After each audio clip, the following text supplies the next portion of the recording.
அடைய வேண்டியதை அடைந்து விடுவோம். அதுதான் ஆத்ம விடுதலை. எனவே இது ஒன்றும் பெரிய விஷயம் இல்லை. ஆனால் கொஞ்சம் டைம் ப்ராசஸிங் ஆகும். அது கொஞ்சம் கொஞ்சமாக மாற்றம் பெற்றுக்கொண்டே வரணும். அதுக்கு 7 தலைமுறை எவ்வளோ சொல்லிட்டாரு. இப்போ நாம் எங்கே இருக்கிறோம் அது தெரியணும் இல்லையா? முதல் தலைமுறையா, 2ஆவதா, 3ஆவதா, 4ஆவதா, இல்லை 7ஆவதா, எங்கே நிற்கிறோம் நாம? அப்படின்னா எந்த அளவுக்கு இந்த ஆன்மீக பயிற்சிகளிலே, தத்துவத்திலே, பயணத்திலே நாம் ஈடுபாட்டோடு இருக்கிறோமோ, அது நம்முடைய பிறவினுடைய நம்பரை நிச்சயிக்கும். முதல் அடிப்படை 820 கோடி மக்கள் இல்ல மனவளக்கலை கத்துக்கிட்டோம் ஒரு 15 லட்சமோ 20 லட்சமோ தான் சொல்றாங்க. ஸோ 820 கோடியில ஒரு 20 லட்சம். இதுல உருப்படியா பயிற்சி பண்றவங்க எத்தனை பேரும் பார்த்தீங்கன்னா சில ஆயிரங்கள் தான் தேரும். இதுல மிச்சமானவங்க எத்தனை பேரும் பார்த்தீங்கன்னா விரல் விட்டு எண்ணக்கூடிய அளவுல தான் தேரும். இப்போ இந்த 820 கோடி கம்பேர் பண்ணி மனவளக்கு வந்தாங்க, போனாங்க, இருந்தாங்க, தொடர்ந்து இருக்கிறாங்க, தெரிந்தாங்க, தெரியல, இப்படி எல்லாம் படித்தளங்களாக பிரிச்சு பார்க்கிற போது முதல் தலைமுறை என்ன கஷ்டப்பட்டாலும் நல்லா சொன்ன கேட்க மாட்டான். இவர்கள் அதர்மத்தையே தர்மம் என்று சாதிப்பவர்கள். கீதை சொல்லக்கூடிய வார்த்தை, இவர்கள் அதர்மத்தையே தர்மம் என்று சாதிப்பவர்கள். இப்ப அப்படியே கொஞ்சம் வெளியே பாருங்க. தெருவில், ஊர்ல, தமிழ்நாட்டுல, இந்தியாவில் அப்படியே பாருங்க எப்படி இருக்குன்னு. எல்லாம் அவன் செய்யற ஐகத்தனத்துக்கு ஒரு நியாயம் பேசுவான். அப்ப இதெல்லாம் ஃபர்ஸ்ட் ஸ்டாண்டர்ட்ல நிக்குது. பல தலைமுறைகளாக முதல் படிக்கட்டிலே முடிந்து போகின்ற பல கோடிக்கணக்கான மக்கள். அடுத்த நிலை கொஞ்சம் யோசிச்சான், ஆனா அப்பப்ப மறந்துடுவான். இது 2வது பிறவி. அடுத்த பிறவி கொஞ்சம் கோயில் குளம் புனஸ்காரன்னு பக்தி மார்க்கத்திலேயே சுத்தி அதிலே முடிஞ்சு போயிடும். இது 3வது நிலை. இதுலயே கொஞ்சம் பக்குவமான போதுதான் மனவளக்கலைக்கு வருவாங்க. ஸோ மனவளக்கலைக்குள் வந்து நிக்கணும்னால 3வது ஜெனரேஷன்ல கொஞ்சம் உச்சத்தில் நிக்கணும். அப்புறம் பயிற்சிகளை ஒழுங்கா சிரத்தையா செய்து வந்தா இந்த சென்டர் மிடில் பாயிண்ட் வர்றோம். 4வது தலைமுறை. இந்த பக்கம் 3, இந்த பக்கம் 3. இந்த 4 திரும்ப இப்படி முழுகலாம், அப்படி முழுகலாம். தராசு மாதிரி. இந்த பக்கம் 3, அந்த பக்கம் 3, நடுவில் 4 நம்பரு. இது எந்த பக்கம் விட போறோம்? அப்ப சிரத்தையாக நின்றால் அந்த பக்கம் விழுந்துருவோம். 5வது தலைமுறை. அதுல அடுத்த கட்டம் வரும். அப்ப நம்முடைய குழந்தைகளோ பேர குழந்தைகளோ நிச்சயமாக அந்த உச்சத்தை தொட்டே தீருவார்கள். ஸோ இப்படி இந்த ஆன்மீக பயணம் என்பது மிக நீண்ட ஒரு பயணம். அதை நோக்கித்தான் வாழ்க்கையே. நீங்க இறைநிலையிலிருந்து இறைத்துகள் வந்தது, பஞ்சபூதங்களாச்சு, பஞ்ச தன்மாத்திரைகளாச்சு, இதெல்லாம் தெரிஞ்ச கதை தான். சரி, அதுக்கெல்லாம் உணர்கின்ற திறமை இல்லை, உணரக்கூடிய திறமுள்ள ஜீவனாக வரணும். சரி, நுண்ணுயிரிலிருந்து விலங்குகள் வரைக்கும் வந்தாச்சு. அப்போ பஞ்சபூதம், பஞ்ச தன்மாத்திரை, 5 ஜீவன், 5 ஐம்புலன்கள், முடிஞ்சு போச்சு இல்லை கதை. எதுக்கு மனுஷன் வரணும் என்றால் இறைநிலை பேரறிவில்லையா? அந்த அறிவு தன்னை அறியக்கூடிய அறிவு. ஆனாலும் அதுல ஒரு சுகத்தை பெற முடியுமா? முடியாது. அதுக்கு உடம்பு வேணும். அறிவு தன்னை அறிவுன்ற எப்படி புரிஞ்சுக்கிறோம்னா, எக்ஸ்ட்ரா சென்சரி பர்செப்ஷன் சொல்றோம் இல்லையா? புலன் கடந்த அறிவு. காது இல்லாமலே கேட்கும், கண் இல்லாமலே பார்க்கும், தீர்க்க தரிசனம், அருள்வாக்கு சொல்றாங்க இல்லையா? இதெல்லாம் புலன் கடந்த அறிவு. அப்ப இப்படியும் அறியும். ஆனா அந்த புலன் கடந்து அறிந்த தீர்க்க தரிசனத்தை சொல்லணும்னா ஒரு மனுஷன் தானே சொல்லணும். அசரீரின்னு சொல்லுவாங்களா, அது மாதிரி இன்னைக்கு கேட்குதா? அப்படிலாம் யாருக்கும் கேட்காது. நமக்குள்ள இருக்கிறது தான் அசரீரி, வெளியெல்லாம் கேட்காது. அப்ப மனித உடல் இருந்தால்தான் அது உணர முடியும். அப்ப தன்னை அறிந்து இன்பமுற வெண்ணிலாவே. அதான் பைபிள்ல என்ன சொல்றாங்க, ஓல்டு டெஸ்டமெண்ட், அதில் ஃபர்ஸ்ட் சாப்டர் ஆதியாகமம், அதில் இந்த படைப்பு எப்படின்னு ஒரு சின்ன ஒரு குறிப்பு தான் கொடுக்குறாங்க, பெருசாக ஒன்றும் அதில் கிடையாது. ஒரு நாள் தேவன் இந்த உலகத்தை படைக்க விரும்பினார், அவ்வாறு இந்த உலகம் உருவாகியது. 2ஆம் நாள் காற்று உலாவ கடவுது என்றார், அவ்வாறு காற்று உலாவியது. 3ஆம் நாள் அக்னி உண்டாக கடவுது என்றார், நெருப்பு உண்டானது. 4ஆம் நாள் நீர் ஜலம் உண்டாக கடவுது என்றார், நீர் வந்தது. 5ஆம் நாள் பல்வேறு ஜீவராசிகள் உருவாகவும் அவை தம்மில் தாமே ஜீவன்களை உருவாக்கி கொண்டு சுகித்திருக்கவும் கடவுது என்று ஆசீர்வதித்தார். அவ்வாறு பல ஜீவராசிகள் வந்து தொடர்ந்தது. 6ஆம் நாள் இறைவன் தன்னை போல சாயல் உள்ள ஒன்றை படைக்க விரும்பி அவ்வாறே படைத்து அவனுக்கு ஆதாம் என்று பெயரிட்டு அழைத்தார். இப்ப தன்னை போல சாயல்னா என்ன? இறைவன் அறிவு மையம், அறிவை போன்ற ஒன்று 6வது அறிவு. அப்போ இறைவன் ஏன் 5 பூதங்களை கடந்து 6வது நிலையில மனிதனாக வந்தான் என்றால், அந்த அறிவுதான் தன்னை அறிந்து சுகப்படக்கூடிய, பெரும்பத்தை தூக்கக்கூடிய அறிவு. அதற்காகத்தான் பரிணாமத்துடைய நோக்கமே, மனிதன் ஏன் வந்தான் என்றால் எதற்காகத்தான் மனுஷன் வந்தான். ஆனா என்ன நடக்குது இன்று வரைக்கும்? ஏதோ 20 லட்சமோ எத்தனையோ லட்சம் வருஷம் ஆச்சுன்றாங்க விஞ்ஞானத்துல. அப்ப இத்தனை லட்சக்கணக்கான ஆண்டுகளாகி, ஆயிரக்கணக்கான தலைமுறைகளாகி, இன்று வரைக்கும் பார்த்தா இன்னும் மனுஷன் உருப்படுற மாதிரியே தெரியலையே. அப்போ பல வகையான பிரச்சனைகள், நோய்கள், சிக்கல்கள். ஸோ எல்லாத்துக்கும் என்ன அப்படின்னா ஒரே காரணம், வாழ்கின்ற வாழ்க்கை முறைக்கும் வாழ வேண்டிய வாழ்க்கை முறைக்கும் உள்ள பேதங்களே இந்த உலகம் சந்திக்கின்ற அனைத்து சிக்கல்களுக்கும் யுத்தங்களுக்கும் காரணம். ஒரே டிஃபரன்ஸ் தான், வாழ வேண்டிய வாழ்க்கை முறை, வாழ்கின்ற வாழ்க்கை முறை. இப்ப வாழ வேண்டிய வாழ்க்கை முறை என்ன என்றால், நம்பிக்கை, விளக்கம், முழுமை பேர், பக்தி, ஞானம், முக்தி, சேர்த்தா மோட்சம். முக்திலாம் மோட்சம் எப்படி கிடைக்கும்? அப்ப பக்தியில் தொடங்குறாங்க, ஆனா பக்தியிலே செத்து போறாங்க. பக்தியிலிருந்து ஞானத்துக்கு வராம யாருக்குமே தேவதேசம் கிடைக்காதுங்க. அப்படி இருந்தது யாருமே கிடையாது. நீங்க எந்த ஆழ்வார்கள், நாயன்மார்கள் யார் எடுத்துக்கொண்டாலும் பக்தியில துவங்கினாங்க, ஆனா அவர் ஞானம் பெற்ற பயணம் அறிவு பயணம் தான், ஞான மார்க்கம் தான். அப்ப பக்தி என்பது யூகேஜி, அதிலே தேங்கி போயிட்டா வாழ்க்கை வெற்றி பெற முடியாது. அங்கிருந்து +2 படிச்சு, காலேஜ் படிச்சு, PhD வாங்கணும். PhD அர்த்தம் டாக்டரேட் இன் பிலாசபி.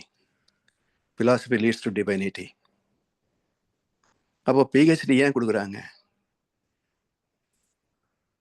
டிகிரிக்கும் போஸ்ட் கிராஜுவேட்டுக்கும் ஒவ்வொரு சப்ஜெக்ட்டுக்கும் ஒவ்வொரு பேர் வச்சிருப்பாங்க.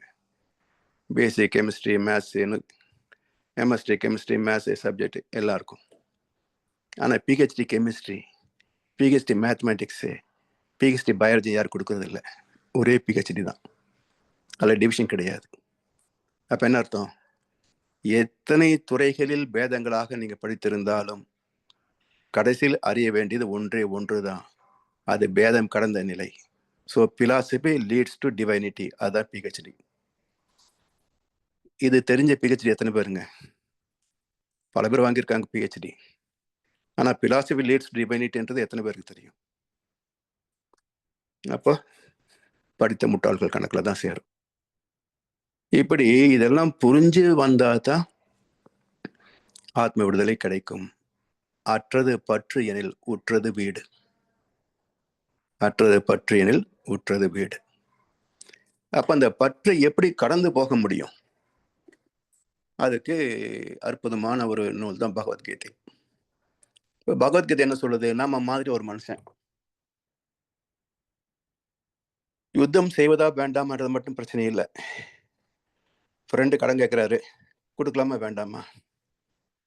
ஒரு இடம் விலைக்கு வருது, வாங்கலாமா வேண்டாமா?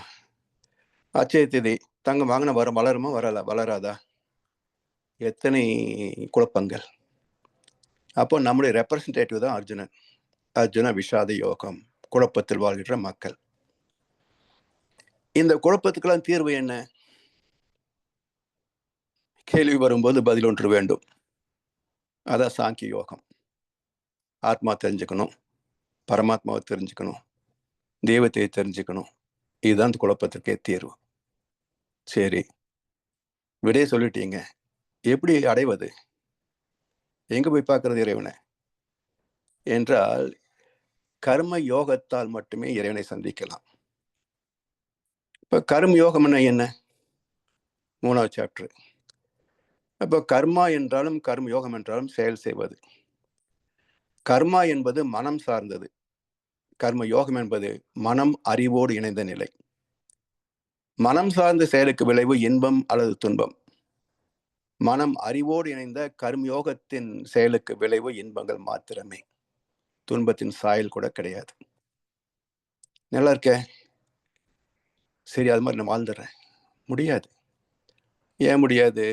இந்த கர்மயோகத்திற்கு வருவதற்கு, இறைவனுடைய செயலாகவே நினைத்து வாழ்வதற்கு பக்குவம் வேணும்பா.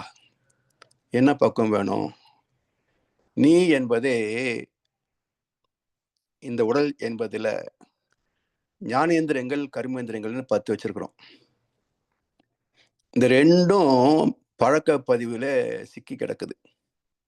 இதெல்லாம் கொஞ்சம் ஸ்ட்ரீம்லைன் பண்ணணும், சுத்தம் பண்ணணும், முறைப்படுத்தணும். அப்ப ஞான கர்ம சந்நியாசி யோகம், இது 4th சாப்டர். ஆனால் இதில் 2 யோகம் இருக்கு. ஒன்று ஞான சந்நியாசம், இன்னொன்று கர்ம சந்நியாசம். 2 சேர்ந்தா ஞான கர்ம சந்நியாசி யோகம். இது கர்ம சந்நியாசம் செயல் கருவிகளிலே அளவோடு முறையோடு பயன்படுத்துவது கர்ம சந்நியாசம். கைகள், கால்கள், வாய், இப்படி. ஞான சந்நியாசம் மெய்வாய் கண்மூக்கு செவி புலன் நுகர்ச்சிகளிலே அளமுறை காப்பது ஞான சந்நியாசம். அப்போ செயல் புலன்களிலேயும் உணர்புலன்களிலேயும் கொஞ்சம் ஒழுங்குபடுத்திக்கிட்டே வரணும், கொஞ்சம் கொஞ்சமா. அப்ப ஞான கர்ம சந்நியாசம். சரி, இது கண்ட்ரோல் பண்றது யாரு? கை கால் தானே வேலை செய்யுமா? இல்ல சுவை மனம்தான் தானாக அனுபவிக்க முடியுமா?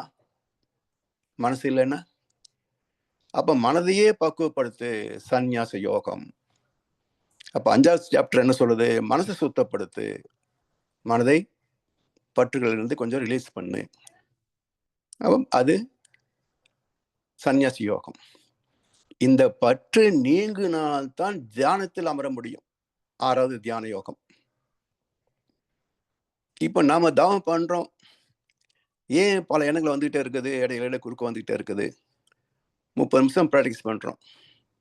எத்தனை நிமிஷம் நம்மை மறந்து போனோம்? எத்தனை நாள் அது மாதிரி அனுபவம் கிடைச்சது? கேள்வி கேட்டா விடை கசப்பான விடை தான் கிடைக்கும். அப்ப காரணம் என்ன? பந்தம், பற்று, பாசம். இதிலிருந்து நம்ம கொஞ்சம் கூட விலகிறதுக்கு தயாரில்லை. அப்படி விலகி வந்தால்தான் தவம். ஒன்றையும் நினையாது தன்னையும் மறவாத தவம். அந்த தவத்தின் அனுபவங்கள் ஞான விஞ்ஞான யோகம் 7வது சாப்டர். அதாவது இந்த ஞானம் அறிவியலோடு கலந்து போகுது. ஞான விஞ்ஞான யோகம். எல்லாம் பக்தி பக்தின்றாங்களே பகவத்கீதைய, பக்தியோடு விஞ்ஞானம் கலந்துருக்குது. ஞான விஞ்ஞான யோகம். அந்த விஞ்ஞானம் என்ன சொல்லுது? இந்த பிரபஞ்சத்துக்குள்ள போகுது. தியானத்தில் ஒடுங்கி போனா சக்திக்கலாம். அதுல போனா இந்த பிரபஞ்ச எத்தனையோ இயக்கங்கள் எல்லாம் பார்க்கிறோம். எல்லாவற்றையும் எது ஆண்டு கொண்டிருக்கிறதுன்னு சொன்னா 8வது சாப்டர் அக்ஷர பிரம்ம யோகம். அக்ஷர பிரம்மம், அழிவில்லாத பிரம்மம். பிரம்மம் என்றால் விண், கடவுள் அல்ல, விண். இப்ப விண் எப்போ அழியுது? நம்ம ஆயுசுக்கும் விண்ணின் ஆயுசுக்கும் ரேஷியோ போட முடியாது, நீண்ட காலம் ஆகும். அது இறை தொழிலாக மாறிதான் பிறக்க முடியுது. அப்ப நம்முடைய கணிப்புக்கு அது அழிவில்லாததாக இருக்கும், அக்ஷர பிரம்மம். இதை பார்க்கிற போது இந்த பிரபஞ்சத்தில் விஞ்ஞான கருவிக்கும் கணக்குக்கும் மனித அறிவுக்கும் எட்டக்கூடிய விஷயங்கள் உண்டு. விஞ்ஞான கருவிக்கும் கணக்குக்கும் எட்டாமல் மனித அறிவுக்கும் மட்டுமே எட்டக்கூடிய விஷயங்கள் உண்டு. அப்ப இந்த ரெண்டையும் தேடி பிடிக்கணும். From known to the unknown end. தெரிந்ததையும் புரிஞ்சுக்கணும், தெரியாததையும் புரிஞ்சுக்கணும். நாம் இருக்கிறோம், தெரிஞ்ச விஷயம்தான். 80 கிலோ எடை. 9 மாசம் பிரசவத்துக்கு ரெடியா இருக்கிறோம். 3 கிலோ எடை. கருவான போது என்ன எடை இருந்ததா இல்லையா? தானம் செய்த தந்தைக்கும் தெரியாது, சூழ் கொண்ட தாய்க்கும் தெரியாது, மருத்துவத்துறையில் தேர்ச்சி பெற்ற மருத்துவருக்கும் தெரியாது. இருந்ததா இல்லையா? 2வது மாசம் சொன்னாங்க உண்டாயிருக்குன்னு. ஏன் அப்போ சொல்லல? சொல்ல முடியாது. அப்ப இருக்கா இல்லையா? அப்போ இருக்கிறது நோன், இதுக்கு மூலம் இல்லாதது அன்னோன். அப்ப இந்த ரெண்டையும் தெரிந்து கொள்வது ராஜ வித்யா ராஜ குஹ்ய யோகம். ராஜ வித்யான தெரிஞ்சது, ராஜ குஹ்யான மறைஞ்சிருக்கிறது. இந்த ரெண்டையும் தெரிந்து கொண்டதே பிரம்ம வித்தை, ராஜ வித்தை, ராஜயோகம் 9th சாப்டர். அந்த ராஜயோகம் தெரிஞ்சுக்கிற போது அடுத்தது விபூதி யோகம் 10வது. விபூதினா மேனிஃபெஸ்டேஷன், பரிணாமம். அப்ப இறைநிலை எத்தனையாக பரிணமித்திருக்கிறது. இந்த பிரபஞ்சத்துல எத்தனை தோற்றங்களை பார்க்கிறோம். எல்லாமே இந்த பிரம்மம் என்ற விண்ணின் சேர்க்கை தானே, பஞ்சபோத கூட்டு தானே எல்லாமே. அப்ப இத்தனை வகையான மேனிஃபெஸ்டேஷன் எல்லாம் எப்படி நடந்தது? இந்த பிரபஞ்சத்தை எவ்வளவு பெருசுன்னு பார்க்க முடியுமா? எத்தனை வார்த்தைகளை விளக்கி சொன்னாலும் அவருடைய அளவு இவ்வளவுன்னு தெரிஞ்சுக்க முடியுமா? முடியாது. அப்ப இந்த உடல் கடந்து புலன் கடந்த அறிவால் தான் அறிய முடியும். விஸ்வரூப தரிசனம் 11th சாப்டர். விஸ்வரூப தரிசனம். விஸ்வம் என்ற உலகம், ரூபம் என்றால் தோற்றங்கள். எல்லா தோற்றங்களும் ஒண்ணு விட்டு போக எல்லா தோற்றமும் உள்ள அடங்கிய இடம் என்று சொன்னால் உலகம், யூனிவர்ஸ். அதை பார்க்கிற போது நமக்கு இவ்வளவு பெரிய இதை நடத்திட்டு இருக்குன்னு சொன்னா அந்த இறைவனை விட பெரியது எது? யார் இயக்க வல்லாரே உனையன்றி இப்பேரண்டத்தை. அப்ப பக்தி பெருகுகிறது, பக்தி யோகம். இறைவனை என்னுடைய புகழை பாடணும்னு தோணும், அது பக்தி யோகம். அந்த பக்தியிலே இறைவனை பார்க்கிற போது இறைவனுடைய குணம் என்ன? என்ன குணம் இறைவனுக்கு? நிர்குணம், நிர்குண பிரம்மம். இறைவனுக்கு எந்த குணமும் கிடையாது. அப்ப அந்த குணம் கடந்த இறைவனை இங்கே பிரபஞ்சம் முழுவதும் இருக்கிறான். அப்ப சேத்திரஜ விபாக யோகம். சேத்திரம் என்றால் உலகம், இயக்க இடம். சேத்திரஜன் என்றால் இந்த உலகத்தை இயக்குகின்ற அறிவு. அதிலே வந்தது அடுத்தது 13வது சாப்டர் குணத்திரய விபாக யோகம். மனிதர்கள் 3 வகையான குணங்கள் இருக்கிறாங்க. சத்வ, ரஜஸ், தமோ. சத்வ என்பது தெய்வீக குணங்கள், அன்பு, நன்றி, கருணை, இது போன்ற நற்குணங்கள் மட்டுமே உள்ளது சத்வம்.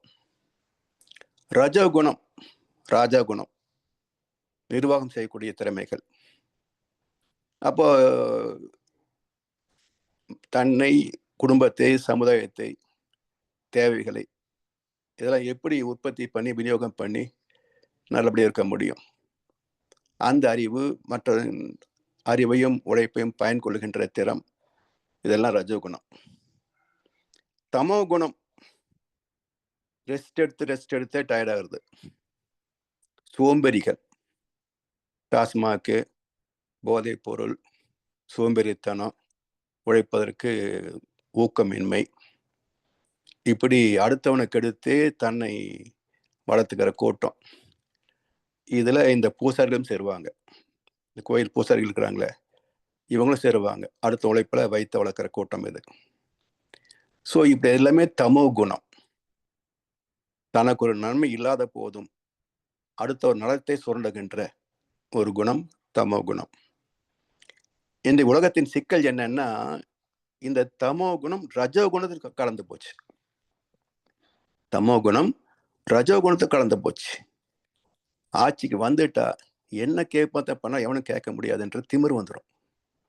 அப்ப ரஜோகுணமாக இருந்தது இப்ப தமோ குணம் அதோட மிக்ஸ் ஆனதுனால இந்த உலகம் வந்து மிக பெரும் சிக்கல் இருக்குது. சரி, இப்ப இதுல இருந்து அடுத்து வரணும். சேத்திர சக்ஞா விபாக யோகத்துல இருந்து இது மூலம் பார்க்கிற போது 15வது சாப்டர் புருஷோத்தம யோகம். இது அத்தனைக்கு மூலம் யாரு? இந்த பிரபஞ்சத்துக்கு உலகத்திற்கு மூலம் யாரு என்றால் புருஷ உத்தம யோகம். உத்தமமான புருஷன், உத்தம புருஷன் இல்லை, உத்தமமான புருஷன், தூய்மையான சுத்தவெளி அறிவு. புருஷ என்றால் அறிவு, உத்தமமான தூய்மையான சுத்தவெளி. அந்த சுத்தவெளி தான் எல்லாமாக இருக்கிறது என்பது புருஷோத்தம யோகம். அந்த புருஷோத்தமனாக இருந்தது எப்படி கெட்டு போச்சு அப்படின்னா தெய்வாசுர சம்பத் விபாக யோகம்.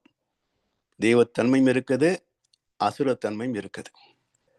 ஏன் என்றால் ஈர்ப்பு ஆற்றே விளக்கும் ஆற்றலாக வந்ததுனால அந்த விளக்கும் சக்திக்கும் ஈர்ப்பு சக்திக்கும் சமமான ஆற்றல் உண்டு. சைத்தானுக்கும் கடவுளுக்கும் சமசக்தி உண்டு. அரக்கனுக்கும் அவதார புருஷனுக்கும் சமசக்தி உண்டு. கடைசியில சூழ்ந்தெழுத்து வந்தா ஜெயிக்குது வைங்க, இருந்தாலும் எதிரலை கடைசி வரைக்கும் பார்க்கும். அப்போ இந்த அசுரனுக்கும் தெய்வத்துக்கும் உள்ள சம்பந்தம், ஆணவத்துக்கும் அறிவுக்கும் உள்ள சம்பந்தம், விரிவலைக்கும் ஈர்ப்பலைக்கும் உள்ள பேதம், இதை பார்க்கறது தெய்வாசுர சம்பத் விபாக யோகம். இதுக்கு அடுத்து 17th சாப்டர். இதெல்லாம் கடந்து வரணும்னு சொன்னா நமக்கு ஏதோ வந்தோம், உடற்பயிற்சி கற்றுட்டோம், போயிட்டோம், மறுபடியும் வந்தோம், தீட்சை எடுத்தோம், காணாம போயிட்டோம், மறுபடியும் எப்போ வந்தோம், காணாமே போயிட்டோம். அப்படியே எத்தனை பேர் அருள்நிதி வாங்கிட்டு அப்படியே வீட்டுக்கு போனவங்க தான், திரும்ப மாற்றத்துக்கே வரல. இப்படி போயிட்டா ஒரு பயணம் இல்லை. ஸ்ரத்தை வேண்டும். ஒரு காரியத்தை தொட்டா முடிக்கணும் அப்படின்ற ஸ்ரத்தை வேணும். அந்த ஸ்ரத்தைக்கு ஸ்ரத்தார்த்த விபாக யோகம் 17th சாப்டர். முயற்சி இல்லைன்னா முடியாது. சாதாரண பொருள் வயப்பட்ட வாழ்க்கைக்கு ஸ்ரத்தை இல்லைன்னா ஒரு காரியத்தை உருப்படி செய்ய முடியாது. ஆன்மீகம் இதை விட கடுமையான ஒரு மார்க்கம். இதுல எக்ஸ்ட்ராடினரி பிரம்ம பிரயத்தனம் சொல்றாங்க பாருங்க, அது மாதிரி எக்ஸ்ட்ராடினரி பிரயத்தனம் இல்லைன்னா ஆன்மீகத்துல ஜெயிக்க முடியாது.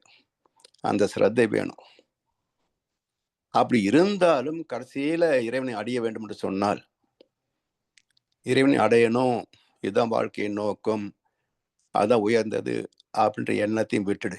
மோக்ஷ சந்நியாச யோகம். ஈசனோடு ஆயினும் ஆசை அருமின்கள். இறைவனை அடைய வேண்டும் என்பது மிக உன்னதமான தூய்மையான தெய்வீகமான ஆசைதான் என்றாலும் ஆசை மனம் சார்ந்தது, எண்ணம் சார்ந்தது. ஆனா சுத்தவெளியோ அறிவு சார்ந்தது, எண்ணமற்றது, நோ மைண்ட் ஸ்டேட். அப்ப அந்த நோ மைண்ட் ஸ்டேட் போகாத வரைக்கும் இறைவனை உணர முடியாது. அதனால் இறைவனை அடைய வேண்டும் என்ற அந்த தூய்மையான எண்ணத்தையும் தெய்வ எண்ணத்தையும் விட்டுவிடு. மோக்ஷ சந்நியாசம். இப்ப இறைவனை கண்டுவிடலாம். கண்டுவிட்டால் ஆத்ம விடுதலை. மீண்டும் ஒரு பிறப்பும் கிடையாது, மீண்டும் ஒரு உடலை தேடவும் செய்யாது. அப்போ இந்த ஆத்மா முற்று பெற்று விடுகிறது. இந்த ஜீவாத்மா பரமாத்மோடு இணைந்து விடுகிறது. அதுதான் ஆத்ம விடுதலை. வாழ்க வளமுடன். சரிங்களாம்மா? வாழ்க வளமுடன் ஐயா. இன்னைக்கு எங்களுக்கு பெரிய லக்குங்க ஐயா. திடீர்னு எதிர்பாராத விதமா கேள்வி கேட்டேன். நல்ல பிரமிப்பான விளக்கங்கள்லாம் சொல்லியிருக்கீங்க ஐயா. ரொம்ப சிறப்புங்க ஐயா. நிறைய கேட்காத விஷயங்கள் ஐயா. நான் ரெக்கார்டிங் போட சொல்ல கூட ஞாபகம் இல்லை. சரி, பாதி கொஞ்ச நேரம் கழிச்சு தான் போட்டிருப்பாருன்னு நினைக்கிறேன். மறுபடியும் நாங்க அதுல இன்னொரு தடவை கேட்டு பாக்குறோங்க ஐயா. ரொம்ப நன்றிங்க ஐயா. சிறப்புங்க ஐயா. வாழ்க நன்றி, வளமுடனுங்க ஐயா. நன்றி. வாழ்க வளமுடன். வாய்ப்புக்கு நன்றி. இந்த கேள்வியை எழுப்பியது யார்? அம்மா தான் கேட்டாங்க. நான் தாங்க ஐயா கேட்டேன். வாழ்க வளமுடன் அம்மா. அருமையான கேள்வி. வாழ்க வளமுடன். வாழ்க வளமுடன் ஐயா. ஐயா, ஒரு சின்ன வர்த்தக விளம்பரம் ஒண்ணு காத்துக்கிட்டு இருக்குது. வர்த்தக விளம்பரம்? ஆமா, குரு ஐயாவும் ஜெயபால் ஐயாவும் கொஞ்சம் பதில் பேசணும். ஐயா குரு ஐயாண்ட ஜெயபால் ஐயா ஒரு ஆன்சர் கொடுங்க. 2 பேரும் தான். ஐயா வாழ்க வளமுடன் சொல்லுங்க. அவரு சோமசுந்தர ஐயா வந்திருக்கிறாரு. அவரு பக்கத்துல அவரு ஐயா வாழ்க வளமுடன். ஐயா வாழ்க எனக்கு வளமுடன்யா. ஐயா வாழ்க வளமுடன் ஐயா. நல்லா இருக்கீங்களா ஐயா? நல்லா இருக்கேங்க. ஐயா இப்போ வர வர ஜூலை மாதம் நம்ம ம். திருப்பத்தூர் நடத்தணும் இல்லைங்களா? ஆமா.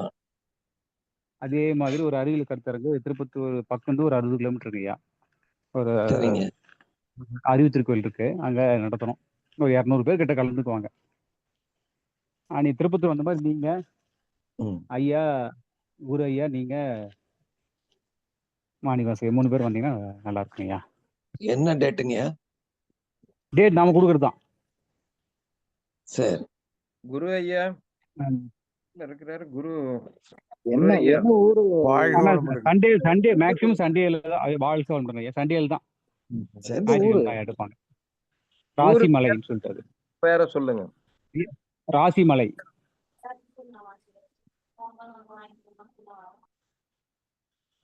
குரு ஐயா சொல்லுங்க ஐயானா மைக்க மியூட் பண்ணிக்கிட்டீங்களே. குரு ஐயா வாழ்க வளமுடன், வாழ்க வளமுடன். ஐயா வெளியில இருக்கீங்க ஐயா. சரி சரி சரி சரி சரி ஜெயபால் ஐயா சொல்லுங்க, போயிட்டு வந்துடலாமா? 265 கிலோமீட்டர் என் வீட்டுல இருந்து. சரிங்க. ரைட். அவரு குரு ஐயா வெளியில இருக்கிறார், வந்து கேட்டு சொல்லிவிடலாம். நீங்க எந்த மாசம்?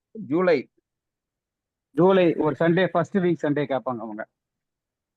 7வது மாசம் நீங்க கேக்குறீங்க, ஜூலை. ஆமா. ஓகே, வந்துருங்க ஐயா. நீங்க குறிச்சிருங்க. மத்தது குரு ஐயாட்ட நாங்க காலையில கலந்துக்கிட்டு பேசிட்டு தகவல் சொல்லுங்கய்யா. சரிங்க. நான் கலந்துக்கிட்டு சொல்லிடுறேன். வாழ்க வளமுடன். வர்த்தக நல்லது, விளம்பரம் நல்லதுங்க. வாழ்த்தும். இனிமேல் நீங்க பேசலாம். வாழ்க.